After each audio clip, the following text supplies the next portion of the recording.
Bienvenidos a Detengámonos a pensar y recordemos, donde hablaremos de un tema que ha generado conflicto alrededor de la historia de nuestro país, la propiedad de la tierra. A lo largo de la historia, se ha visto cómo el ser humano ha aprendido a relacionarse con su entorno, aprendiendo a utilizar sus recursos y muchas veces modificándolo para su beneficio. Es por esto que se han permitido distintas dinámicas de poder alrededor de la tierra entre distintos grupos humanos, así como fenómenos culturales. Hoy queremos reflexionar sobre los actores que se suelen ver involucrados en este tipo de conflictos, por lo que les traemos 3 historias.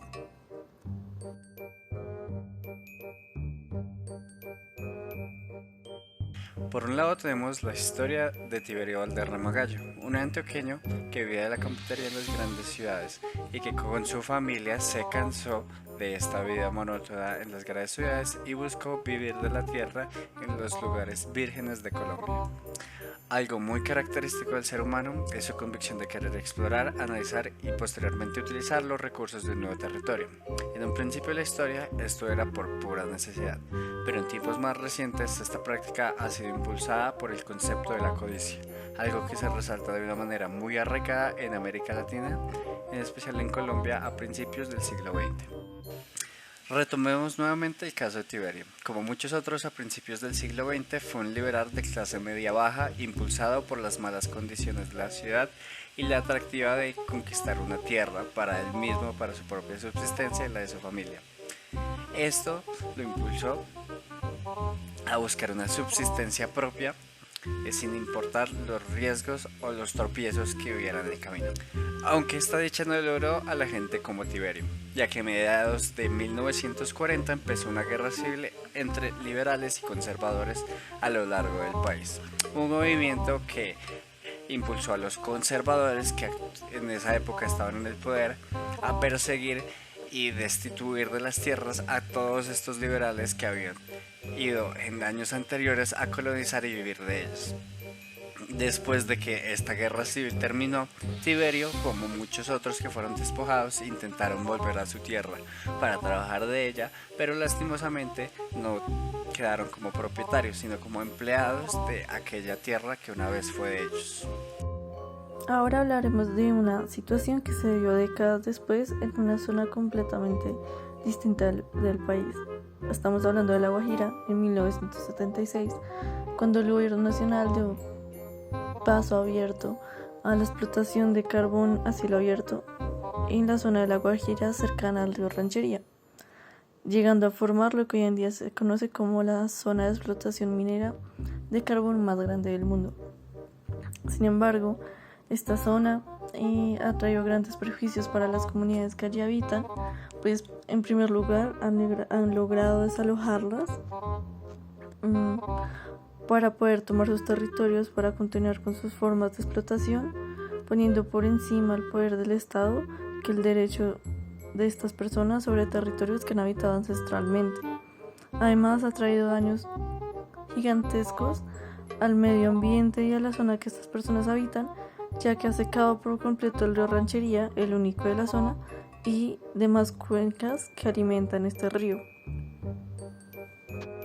En las historias que hemos escuchado se identifican fácilmente los actores humanos que allí se involucran, así como los factores sociales y políticos que los afectan. Sin embargo, no se suele identificar al paisaje y, por qué no, al medio ambiente como un actor activo en estas dinámicas. Entonces, escuchemos la siguiente historia. Inicios del siglo XIX. El tejido urbano de la capital se establecía y organizaba conforme ríos y topografías, puesto que estos no solo proveían de materiales constructivos, sino que de igual manera brindaban leña para la cocina y agua en condiciones de consumo humano. Más tarde en ese siglo, la población del asentamiento humano aumenta de manera exponencial, haciendo que todo el proceso extractivo de recursos se dispare y se intensifique. De igual manera, esto se debió a la implantación de comunidades racialmente diversas, segregadas a las faldas de los ecosistemas más delicados, que dependían al 100% de los recursos allí ubicados. Fue así como el dichoso equilibrio ecosistémico colapsó, la explotación de recursos parecía estar devorando vorazmente todo a su paso. Todo fue cuesta abajo desde ese momento. creyendo que la madre tierra lo proveería todo, sin límite alguno, terminamos erradicando ecosistemas enteros y poniendo en riesgo nuestra mismísima existencia.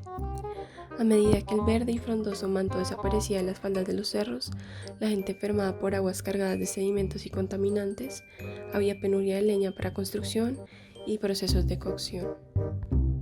Sin embargo, como bien lo indica el proverbio, tan solo cuando estamos al borde del abismo se da el cambio, se da lugar a la evolución, y afortunadamente para nosotros bogotanos del presente, este fue el caso. Frente a la inminente crisis se juntaron la creatividad, la ciencia y el espíritu de colaboración para restituir el famoso cinturón ecosistémico de la capital. Fue así como el dichoso equilibrio ecosistémico colapsó, la explotación de recursos parecía estar devorando vorazmente todo a su paso. Todo fue cuesta abajo desde ese momento. Creyendo que la madre tierra lo proveería todo, sin límite alguno, terminamos erradicando ecosistemas enteros y poniendo en riesgo nuestra mismísima existencia.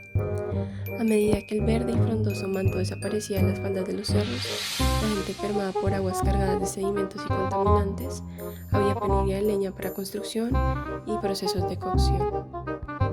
Sin embargo, como bien lo indica el proverbio, tan solo cuando estamos al borde del abismo se da el cambio, se da lugar a la evolución, y afortunadamente para nosotros bogotanos del presente, este fue el caso.